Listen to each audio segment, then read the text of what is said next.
I'm going to try and tackle an interpretation of the lyrics of another one of my favorite pop songs from the 1970s, this great song being Ventura Highway from that beloved band America. Having done some research into what others have come to make out of these confusing yet beautifully poetic lyrics, and even what the writer himself describes about their origin, it still leaves us all quite mystified as to their true meaning. I'll make the point that this song does what true art is supposed to do, in my view. Art is supposed to leave us who are experiencing or viewing it with differing and more personal interpretations as to what it is that inspired the artist to create something so compelling, beautiful or meaningful, and maybe even life-changing, or at least thought-provoking or thought-changing. So the following is my particular interpretation of this great artistic piece. I will go so far as to say that in light of the biblical concept brought forth by Romans 8:28, and we know that in all things God works for the good of those who love him, who have been called according to his purpose. It is with that world-shaping idea that I had pondered the great prophetic meaning in another video about another great piece of art, the song The Pretender by Jackson Browne. I'll also posit the concept that it could very well be God's Holy Spirit that is moving behind the creation and writing of many popular songs throughout the years. A co-writing, if you will, that probably can even go unnoticed by the human artists themselves. With that kind of understanding, I'll offer up my interpretation of Ventura Highway and how it may have been, in some ways, shaping our thoughts and feelings over the last several decades without our notice. In my view, this song hints very strongly at the way that the nuclear threat has been covertly and insidiously living in our heads, or maybe in our collective subconscious minds, ever since it was brought into existence or into our awareness. Whether it's a real threat or not, well, that might be another question.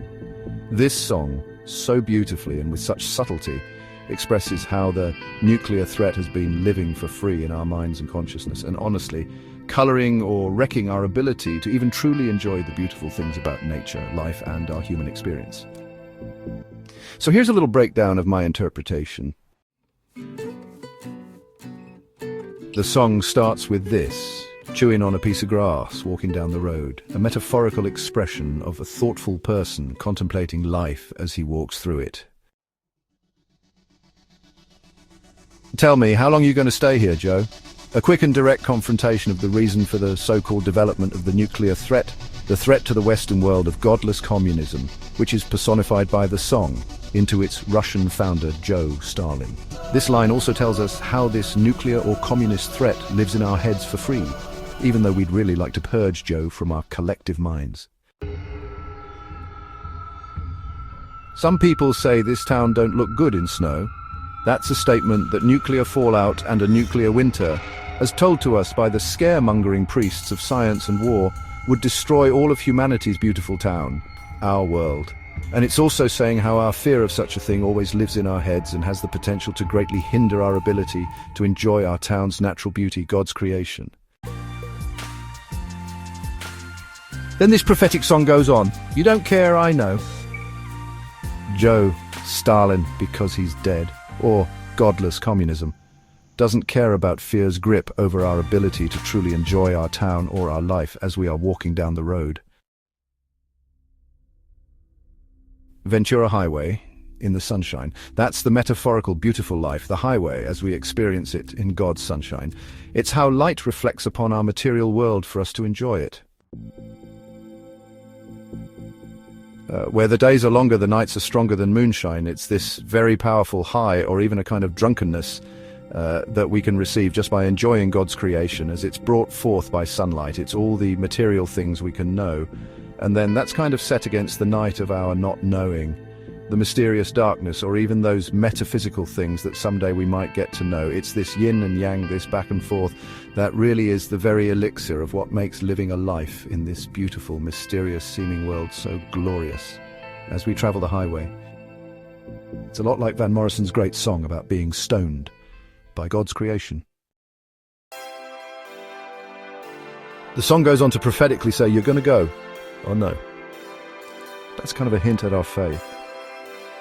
Knowing that sometime in our future, the threat of Joe's communism and resultant nukes is going to be gone out of our collective consciousness and a whole different kind of glorious reality is going to take its place. Because the free wind is blowing through your hair. That free wind is our free will and the spirit of liberty brought forth throughout history and through the unfolding of the American Revolution and its effects over the entire planet. It's that rising tide that raises all ships, and that free wind, it's being done by the works of the Holy Spirit that Jesus often compared to a wind. John chapter 3 verse 8 says, "The wind blows wherever it pleases. You hear its sound, but you cannot tell where it comes from or where it is going. So it is with everyone born of the Spirit." Or, as another translation puts it, "The wind blows where it wishes, and you hear its sound, but you do not know where it comes from or where it goes." So it is with everyone who is born of the Spirit. You know, it's a bit like our own experience. Sometimes we really feel it, like the wind moving through our hair. And the days surround your daylight there. That confusing phrase paints a picture of how our days, our daylight, will eventually be swallowed up by something much stronger, like the sun's, the Son of Man's light. Talking about how time passes or how we experience time itself. And it probably hints at the new kind of physics, the timeless and darkless world that the Revelation talks about, the new heaven and new earth. Seasons crying, no despair. This really speaks to the idea that there's a season for everything, just like it says in Ecclesiastes chapter 3 verse 1. Right now it might feel like we're stuck in a season of despair, but a new season is coming. A time when humanity will finally be free from the despair of things like nuclear threats or communism. The song goes on. Alligator lizards in the air, in the air. This expression is so rich with esoteric meaning that it sends my mind in several different directions. First, the spirit of Satan, the deceiver or the accuser, is known to be Lucifer, or the snake in the garden, a reptile much like alligators and lizards. Lucifer was also called the prince or ruler of the air, as mentioned in Ephesians chapter 2 verse 2. So this line of the song that gets repeated, in the air, really points at how fear from that always fear broadcasting, Lucifer, always seems to hang in our air and even in the airwaves of our experience. It's a bit like clouds and their ever-changing shapes, which I suppose is the more simple interpretation of this part of the song. Also, an alligator lizard points to a much more vicious-seeming creature, like the fire-breathing Godzilla.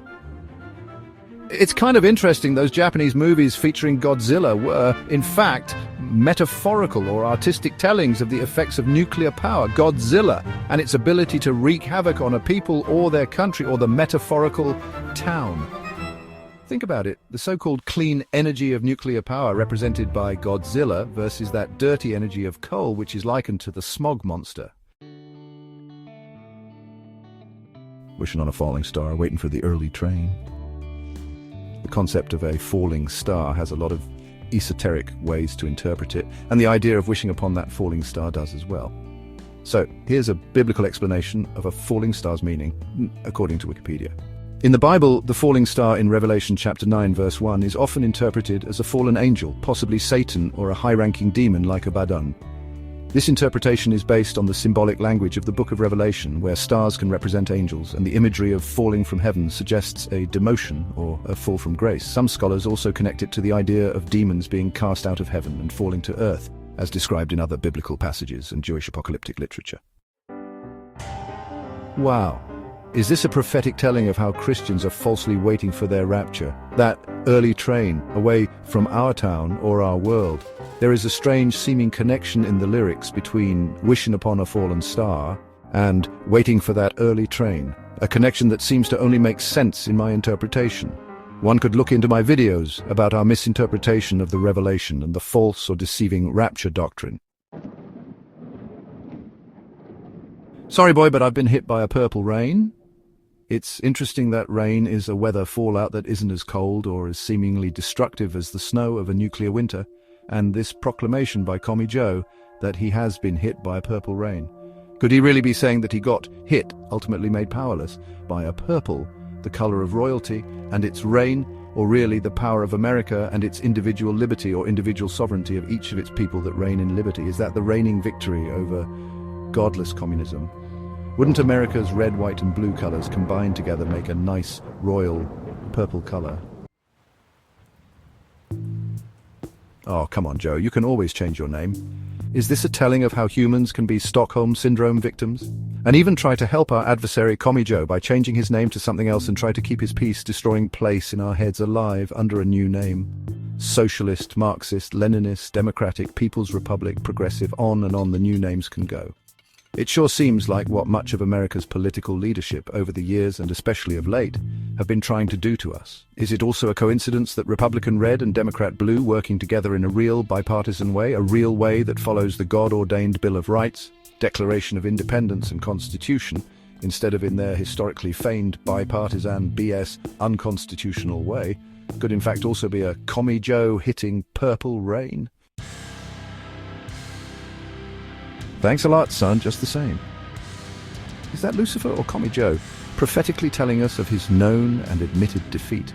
Perhaps the end of godless communism and its grip of terror and despair.